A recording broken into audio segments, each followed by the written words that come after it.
नमस्कार मित्रांनो, मी शिवम पवार. मित्रांनो, भरपूर बहिणींच्या खात्यामध्ये कालपासून 3,000 रुपये सरकारने जमा केलेले आहेत. भरपूर जणांना 3,000 रुपये सुद्धा आता आलेले आहेत. आता काही जणांचं असं म्हणणं आहे की आम्हाला पैसे भेटले नाही, आमचा काही प्रॉब्लेम आहे का? लक्षात ठेवा, हे पैसे तुम्हाला 17 तारखेपर्यंत मिळणार आहे. तर 17 तारखेपर्यंत तुम्हाला वाट पाहायची आहे आणि हा व्हिडिओ नीट पहा. तुम्हाला महत्वाची माहिती या व्हिडिओमध्ये सांगणार आहे.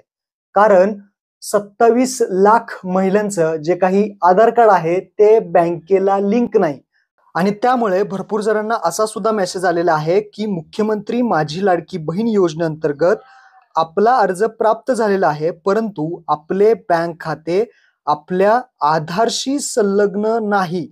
आपण तात्काळ बँकेला भेट देऊन आपले खाते आधारशी संलग्न करून घ्यावे, म्हणजेच आधार डीबीटी करून घ्यावे, लिंक करून घ्यावे. आता भरपूर जण म्हणतील आमचं जे आधार कार्ड आहे ते बँकेला आम्ही लिंक केलेलं आहे, पण लक्षात ठेवा, आधार कार्ड हे बँकेला डीबीटी सीडिंग असणं गरजेचं आहे. डीबीटी म्हणजेच डायरेक्ट बेनिफिट ट्रान्सफर. जर डीबीटी ने सीडिंग असेल तुमचं आधार कार्ड तरच तुम्हाला पैसे मिळतील, नाहीतर पैसे मिळणार नाहीत. भरपूर जण म्हणतात आमचे पैसे आले नाहीत, तर तुमचं असं सुद्धा कारण असू शकतं की तुमचं आधार कार्ड बँकेला डीबीटी सीडिंग नाही. तर आपलं आधार कार्ड बँकेला डीबीटी लिंक आहे का नाही हे कसं तुम्ही पाहायचं ते तुम्हाला अगोदर सांगतो आणि त्यानंतर काय करायचं ते आपण पाहूया. तर सर्वात पहिल्यांदा तुम्हाला myAadhar.uidi.gov.in या वेबसाईट वरती जायचंय.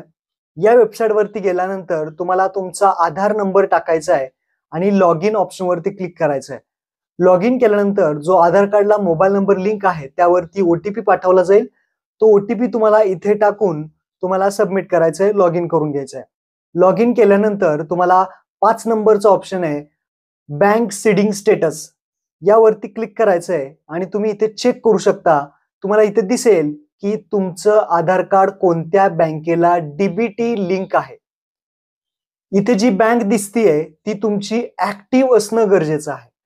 तुमच्या ज्या कोणत्याही बँकेचं नाव आहे आणि खाली ऍक्टिव्ह असेल तर तुम्हाला काळजी करायची गरज नाही. तुम्हाला जे पैसे येणार आहेत ते 17 तारखेला पैसे मिळून जातील. म्हणजे आज भेटतील, उद्या भेटतील किंवा 17 तारखेपर्यंत तुम्हाला पैसे भेटून जातील.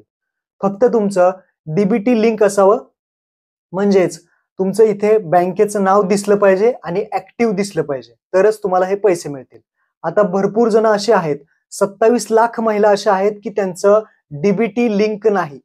काही जणांना इथे कोणतीही बँक दिसत नाही, म्हणजेच नो रेकॉर्ड फाउंड दाखवतं. काही जणांना बँक दिसते परंतु इनऍक्टिव्ह दाखवतं.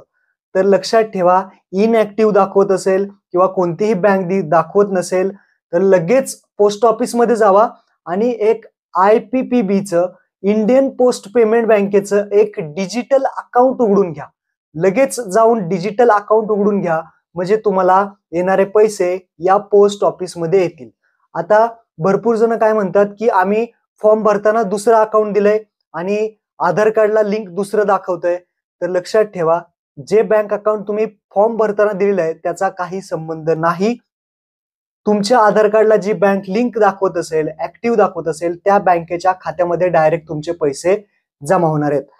ज्यांचे लिंक दाखवत नसेल, पुन्हा एकदा सांगतो, भरपूर वेळा व्हिडिओमध्ये सांगितलं आहे की पोस्टात जावा आणि डायरेक्टली एक IPP इंडियन पोस्ट पेमेंट बँकेचं अकाउंट उघडा, म्हणजे तुमचे पैसे त्या पोस्ट ऑफिस मध्ये येतील.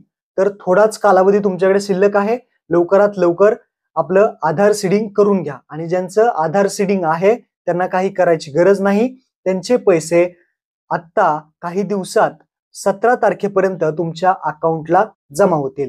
तर हा महत्वपूर्ण व्हिडिओ होता. महिलांना नक्की शेअर करा आणि त्यांना नक्की आधार डीबीटी काय असतं हे सुद्धा चेक करायला सांगा. महत्वपूर्ण हा व्हिडिओ होता. धन्यवाद. जय हिंद, जय महाराष्ट्र.